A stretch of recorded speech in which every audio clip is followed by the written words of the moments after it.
What up, though, y'all? It's Chris. Appreciate you connecting with me while I'm out and about. I'm kind of on the run getting things done, but we're going to double that with getting some steps in. Got to grab a couple things right quick at Target. Yeah, I'm here at Target. Y'all already know. I kept it a buck with y'all before. I told y'all I wasn't canceling Target. Let me look for a buggy here. That whole thing about black folks trying to cancel Target over the DEI stuff. Nah. If I need something, I'm going to Target for it. I ain't even gonna hesitate. I'm seeing some black folks here though. I was told by a couple different people that Targets were emptier after that. I don't know, maybe for a little bit they were. But to my understanding, weren't they supposed to start doing it in March? Whatever boycott they were doing, I think they were supposed to start doing it in March. So if the people who decided to do it early have already given up, that should tell you something. That this whole 40 days blackout is just not gonna go anywhere. But you and I knew that, right? So let's get into the topic at hand. And it's the LA fire chief, Karen Bass, the LA mayor. She's trying to save her own neck. She's trying to save her own image, basically.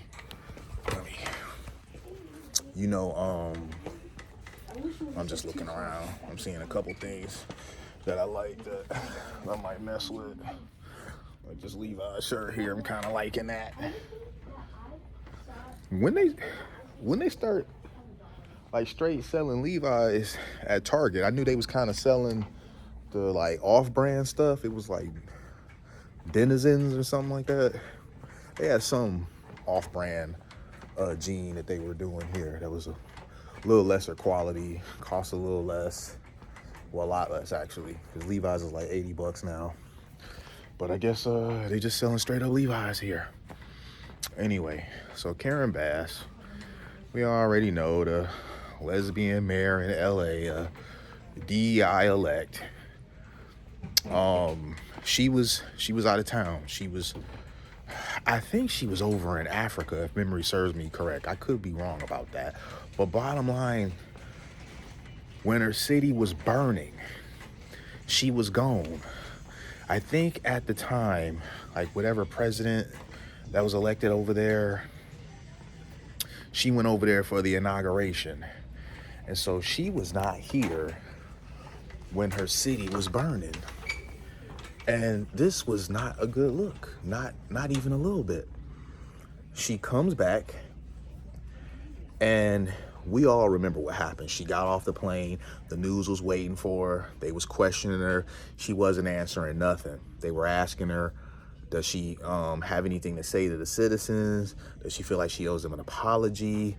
Does she really think that this was a good time for her to be out of the country, not just out of the state, out of the country? She was just not answering anything.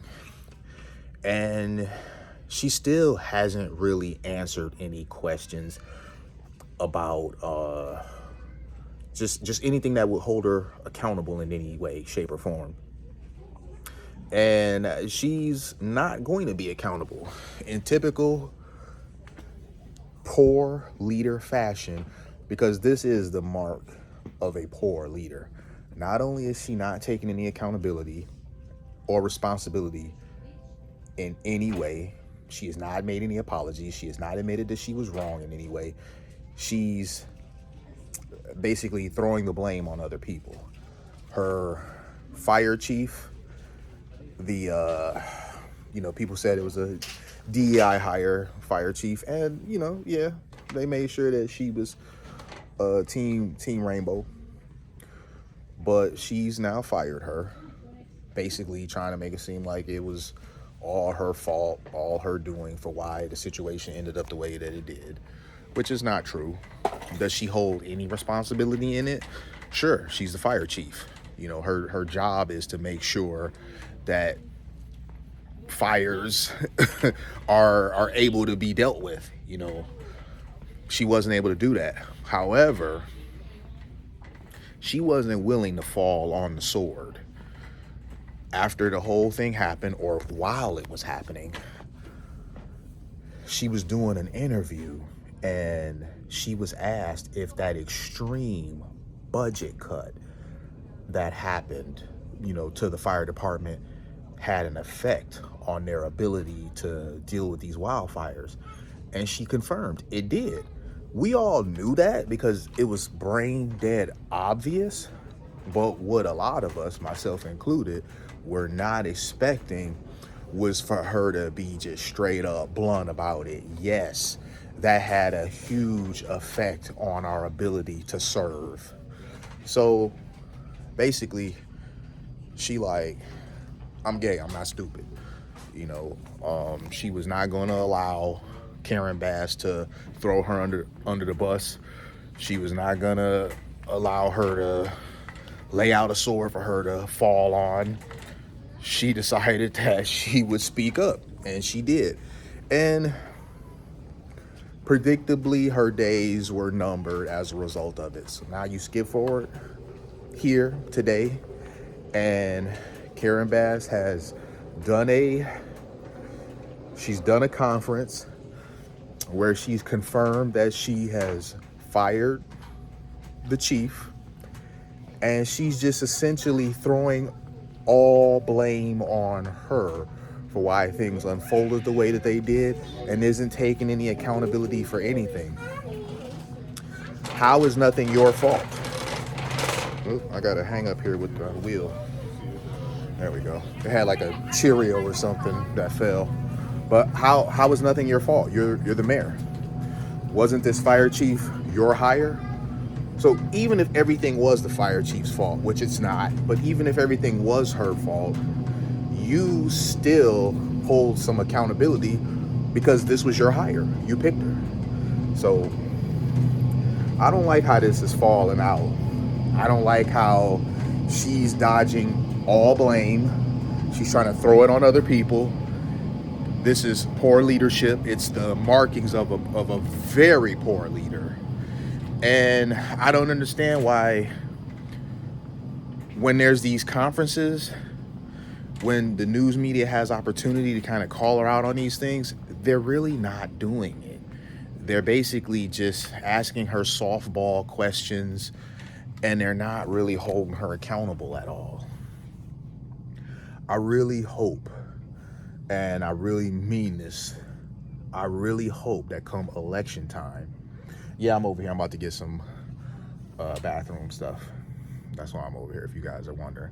But I really do hope that they remember this stuff, especially LA County, when it comes time to vote again. Remember how there was totally inept leadership that you guys voted into power. You guys put these inept people into power. And to choose better next time. Choose people based on merit. Choose people based on competency. During that meeting, Karen Bass, she revealed who the new fire chief is. And this is somebody, it's a man. He has over 40 years of service working, in one way or another with the fire department. He seems very passionate about it. Basically the right person for the job. The person who she should have hired for the job to begin with. That's who she's putting in place now. The person who she should have hired for the job to begin with. Now, the woman who was in there, I'm not saying that she was a bad person. I'm not even saying that she was an inept fire chief, honestly, because I really don't put this completely on her. Because if there's no funding and resources to put out fires, how is she supposed to do it? When you not only cut the budget, but you laid off a bunch of people because they wouldn't take the jab, I mean, you have effectively screwed over whoever is in place when there's an emergency. So California's got to do better when it comes to electing leadership, because hiring these people based on their genitalia and who they prefer to have access to their genitalia, it's not worked. It is literally led to the worst possible outcome for them with these wildfires. I'm gonna leave it there though, y'all. Let me grab my cleaning stuff. Let me get on up out of here. I'll holler at y'all later. Peace.